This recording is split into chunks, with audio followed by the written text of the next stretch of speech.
Hello everyone. तो इस part के स्टार्ट में हमें दिखाते हैं शिवा के असिस्टेंट कम फ्रेंड को, जिसका नाम नैट था।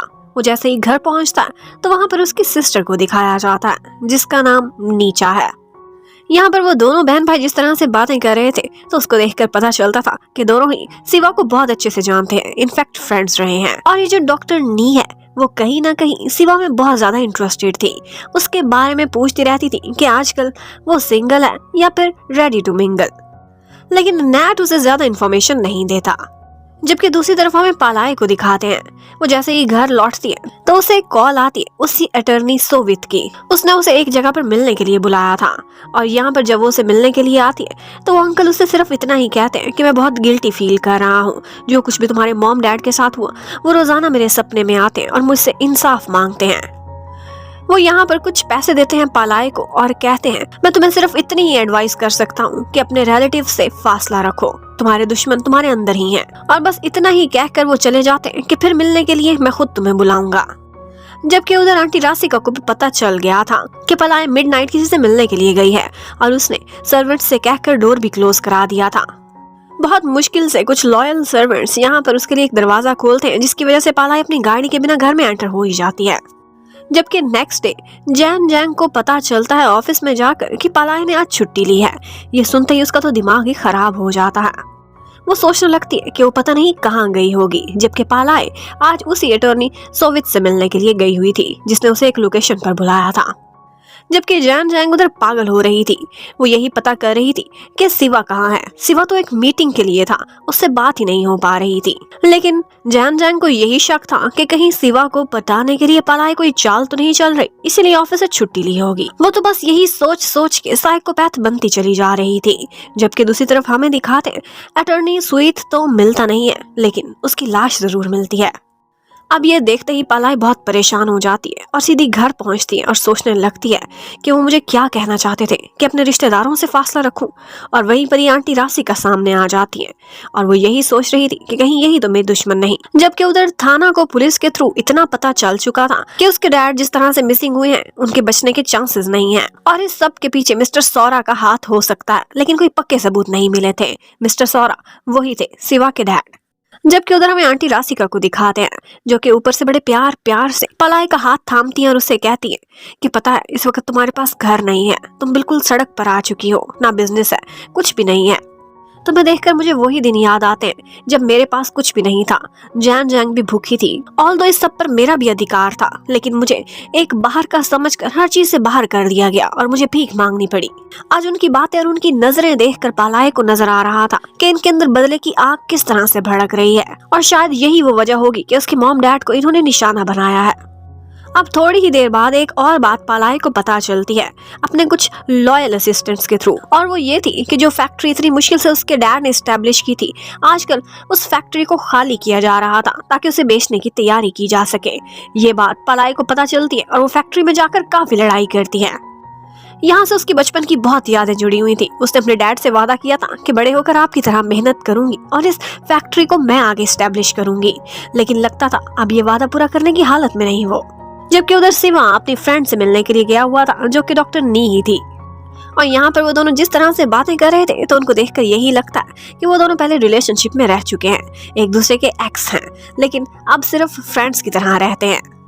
उधर पालाई ने घर पर अपने एक मुलाजिम को बोल दिया था कि सिर्फ एक मेरी गाड़ी बचा लो, बाकी मम्मी डैडी की सारी गाड़ियां बेच दो, इससे पहले कि कोई और इनको बर्बाद करे। पालाई के पास इस वक्त 3 सर्वेंट्स ऐसे थे जो उसके साथ और उसकी फैमिली के साथ रियल में लॉयल थे, और वो उनके साथ एक टीम बना लेती है ताकि फ्यूचर में अपने आप को सिक्योर कर सके। लेकिन घर पहुंचते ही उसकी जैन जैंग से लड़ाई हो जाती है क्योंकि वो उसके डैड की गाड़ियों को खरीदना चाहती थी, वहां से मूव कराना चाहती थी कि पार्किंग स्पेस नहीं बची इस घर में।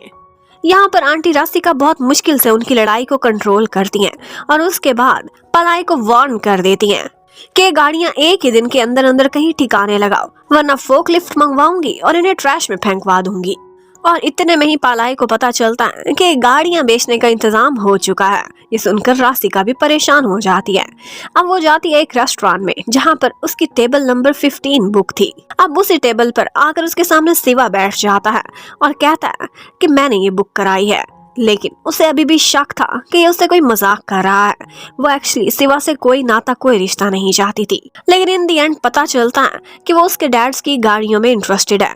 शिवा तो बहुत कहता है कि तुम्हारे डैड और मैं एक ही कार क्लब से थे, लेकिन इन दी एंड पालाई वहां से चली जाती है कि मुझे तुमसे कोई बात नहीं करनी क्योंकि तुम बहुत बदतमीज हो। एक्चुअली गलती से शिवा के मुंह से निकल गया था कि तुम सिर्फ सुंदर दिखती हो, लगता है अकल नहीं इतनी।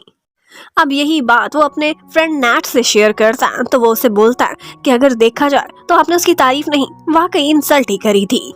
स्मार्ट गर्ल्स इस बात को अपनी इंसल्ट ही समझती हैं। अब नेक्स्ट डे जैसे ही ऑफिस में पालाई पहुंचती है तो वहां पर जैन जैंग उससे दोबारा लड़ाई करने लगती है। आंटी रास्ते पालाई को साइड पर लेकर जाती है और उसे एक ऑफर देने लगती है कि ये पैसे ले लो और अपनी गाड़ियों से हाथ उठा लो। लेकिन तभी उसे पता चलता है कि उसे एक और बायर मिल चुका है जिसने डिपॉजिट भी सबमिट करा लिया है। ये सुनते ही वो खुश हो जाती है और रास्तिका सैड। अब वो गाड़ियां तो बिक चुकी थी, लेकिन साथ ही साथ उसे एक और बात भी पता चलती है कि उसके डैड की वो वाली गाड़ी जिसमें उनका एक्सीडेंट हुआ था, उसकी स्पेयर की एक दिन मिसिंग हो गई थी और इसी बात से उसे शक हो जाता है।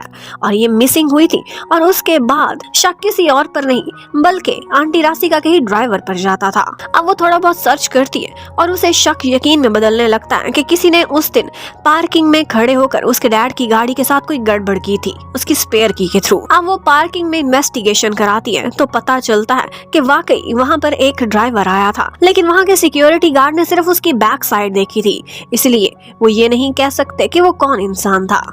पर पालाई कहने लगती है कि मैं मेंटली प्रिपेयर हो चुकी हूँ अपने मम्मी डैडी का बदला लेने के लिए, इसलिए मैं हर चाल अब सोच समझ के चलूंगी। दूसरी तरफ हमें पता चलता है कि वो सारी गाड़ियां एक्चुअली शिवा ने इनडायरेक्टली खरीद ली थी, खुद सामने आए बगैर। आज वो अपने घर पर बैठा हुआ था कि वहाँ पर बहाने बहाने से जैन जैंग भी मिलने के लिए आ जाती है। और जब वो वहाँ से वापस बाहर जा रही थी तो उसने कुछ गाड़ियां देखी थी। वो नंबर प्लेट से पहचान जाती है कि ये गाड़ी किसी और की नहीं बल्कि पालाई की ही है। अब वो तो गुस्से से चिल्लाने लग जाती है। वो कभी ये बर्दाश्त नहीं कर सकती थी कि शिवा उसकी बजाय पालाई में ज्यादा इंटरेस्ट ले। जबकि उसी टाइम पर हमें थाना को दिखाते हैं। वो पालाई से मिलने के लिए जाता है और अपने डैड के बारे में उसे इन्फॉर्म करता है कि मिस्टर सौरा इस सब में इन्वॉल्व हो सकते हैं, जो कि शिवा के डैड हैं। शिवा के डैड के बहुत से इल्लीगल काम थे और उसके सबूत भी उसके पास पहुंच चुके थे उसके एक पुलिस वाले फ्रेंड के थ्रू। और जैन जैंग जैसे ही घर पहुंचती है वो सीधी चली जाती है पालाई के मॉम डैड के रूम में और उनकी चीजें तोड़ने लग जाती है। पालाई ऊपर से आती है और यहाँ पर उन दोनों की जोरदार लड़ाई होती है। यहाँ पर जैन जैंग ने उसकी मम्मी डैडी की एक बहुत खूबसूरत फोटो भी तोड़ दी थी। और ये देखकर जिस तरह से पालाई रोती है और दुखी होती है, ये देखकर जैन जैंग को बहुत सुकून मिलता है और वो जल्दी में वहां से निकल जाती है इससे पहले कि पालाई उस पर हमला करती। और फिर इसके बाद हमें एक और बात भी पता चलती है कि एक्चुअली पालाई ने अपनी चाल चलना शुरू कर दी थी। उसने थाना के टैब को चोरी चोरी अपने बैग में डाल दिया था और उसको यही दिखाया था कि जैसे वो उसे अपना टैब समझकर लेकर चली गई है और उसने वहां से सारा डाटा निकालकर शेयर कर लिया था। वो दिल ही दिल में शर्मिंदा तो होती है थाना से, लेकिन फिर सोचने लगती है कि मैं क्या करूं, मैं बहुत इस वक्त डेस्परेट हूं, अपने माँ बाप का बदला लिए बगैर मैं चैन से नहीं बैठूंगी। जबकि जैन जैंग आज शिवा और उसकी फैमिली के साथ एक ऑर्फनेज में गई हुई थी और यहाँ पर वो लोग कुछ कंट्रीब्यूशन और चैरिटीज वगैरह कर रहे थे। यहाँ पर जैन जैंग ने जानबूझकर एक चाल चली थी और मीडिया वालों और रिपोर्टर्स को वहाँ पर चोरी चोरी बुला लिया था ताकि वो और शिवा सबके सामने नजर आए इकट्ठे इकट्ठे। और इतने में पालाई भी वहीं पर पहुंच जाती है और ये देखकर खुश हो जाती है कि अच्छा रिपोर्टर्स भी यहाँ पर मौजूद हैं। अब जैन जैंग और शिवा बच्चों के साथ खड़े हुए थे। रिपोर्टर्स फोटो बना ही रहे थे कि यहाँ पर कोई और भी फोटोज में आ जाता है और वो थी पालाई, जो कि वहाँ चैरिटी देने के बहाने से आई थी। अब वो जिस तरह से शिवा के साथ साथ खड़े होकर फोटोज बनाती है, जैन जैंग के तो दिल में आग ही लग जाती है, लेकिन वो ऊपर से कुछ दिखा भी नहीं सकती थी। और तो और वहाँ से जाने से पहले जैन जैंग को दिखाने के लिए वो शिवा को कह कर भी जाती है कि अगर आपको मेरे में कोई भी इंटरेस्ट हो, मेरे बारे में कुछ और जानना हो तो मुझे कॉल जरूर करना। जैन जैंग तो पहले ही एक साइकोपैथ टाइप की लड़की थी और यहाँ पर पालाई ने एक चाल चली थी। आंटी रास्तिका ने उससे उसके रिश्ते छीने थे तो उसने भी सोच लिया था कि जैन जैंग को इस हाल तक पहुँचा लेगी कि वो अपनी बेटी के लिए तड़पती रहेगी। और फिर उसके बाद वो सीधा पहुंच जाती है फैक्ट्री में, जिस टाइम पर आंटी रास्तिका एक इन्वेस्टर को बुलाकर वो फैक्ट्री बेचने की तैयारी कर रही थी। वो ऊपर से तो बहुत अच्छी नीस बनने की कोशिश करती है, लेकिन साथ ही साथ ये भी मैसेज दे देती है कि फैक्ट्री में बेचने नहीं दूंगी क्योंकि इसकी असली मालिकन मैं हूँ। और इसके अलावा उसने एक और भी चाल चली थी। आंटी राशिका के राइट हैंड को एक मुकदमे में फंसाकर उसने थाने में भी पहुंचा दिया था। और आज था भी फ्राइडे, 2 दिन की छुट्टी थी। वो अंदर ही पड़ा सड़ता रहेगा और बेल भी नहीं हो पाएगी। अब ऑफ कोर्स आंटी राशिका ने और जैन जैंग ने भी बदला तो लेना था। अगले दिन ऑफिस में उसे खबर मिलती है कि उसे प्रमोट कर दिया गया है डिपार्टमेंट का हेड बनाकर। और डिपार्टमेंट था क्लीनिंग डिपार्टमेंट, यानी कि अब उसे मेड्स के साथ मिलकर वहाँ पर काम करना होगा उनकी हेड बन के। जैन जैंग उसे नीचा दिखाने का कोई भी मौका हाथ से नहीं जाने देती थी। जबकि उसके बाद जैसे ही वो घर वापस लौटती है तो रात को 8 बजे उठकर बैठ जाती है थोड़ा रेस्ट करने के बाद, और कहती है कि मैं एक ड्यूटी अंजाम देने जा रही हूँ। अब वो अच्छे से मेकअप करती है, तैयार हो जाती है और एक रेस्टोरेंट में जाती है शिवा से मिलने के लिए। उसने शिवा को बुलाया था और खुद इतनी अच्छी रेडी हुई थी कि शिवा उसे देखता है तो बस देखता ही रह जाता है। वो उसे थैंक्स करती है कि मेरी गाड़ियों को लेकर हमारी लड़ाई हो गई थी लेकिन इवेंचुअली आप नहीं खरीदी हैं। शिवा बोलता है अगर आइंदा भी कभी मेरी कहीं जरूरत हो तो मुझे जरूर बताना। वो कहती है हाँ जी जरूरत तो है, मैं शादी करना चाहती हूँ। वो पूछता है किससे? तो वो कहने लगती है कि अगर आप खुश हो तो आपसे ही। ये सुनते ही शिवा हैरान रह जाता है। लव एट फर्स्ट साइट तो उसे हो ही चुका था पालाय से, लेकिन फिर भी वो हैरान था कि ये बात वो डायरेक्टली कैसे कर सकती है सीधी शादी की। तो आगे से वो उससे कहने लगती है कि अगर तुम अपने डैड की, अपनी फैमिली की रेपुटेशन बचाना चाहते हो कि उनके इलीगल काम सारी दुनिया के सामने ना आए, तो तुम्हें मुझसे शादी कर लेनी चाहिए, क्योंकि तुम्हें मेरी जरूरत है और मुझे तुम्हारी। मुझे एक फाउंडेशन चाहिए, एक पैसे वाला पति चाहिए, नाम वाला, वो तुम मुझे दोगे। और ये कहती हुई चली जाती है कि रात को इंतजार करना मेरी तरफ से सबूतों का। अब वही सबूत जो उसने थाना के फोन से लिए थे वो सारे वो उसको सेंड कर देती है और दिखाती है कि उसके डैड किस तरह से इलीगल कामों में पड़े हुए हैं, और यही सारा कुछ वो मीडिया के सामने ले आएगी। शिवा अपने डैड से, अपनी मॉम से, अपनी फैमिली से बहुत प्यार करता था। वो कभी भी ऐसा होता नहीं देख सकता था। वो खुद भी सोच में पड़ जाता है। जबकि मॉम डैड की तो वैसे ही हमेशा लड़ाई ही रहती थी। वो सेपरेटेड तो थे इतने सालों से, लेकिन फिर भी डैड मॉम को डिवोर्स नहीं देने के लिए रेडी होते थे।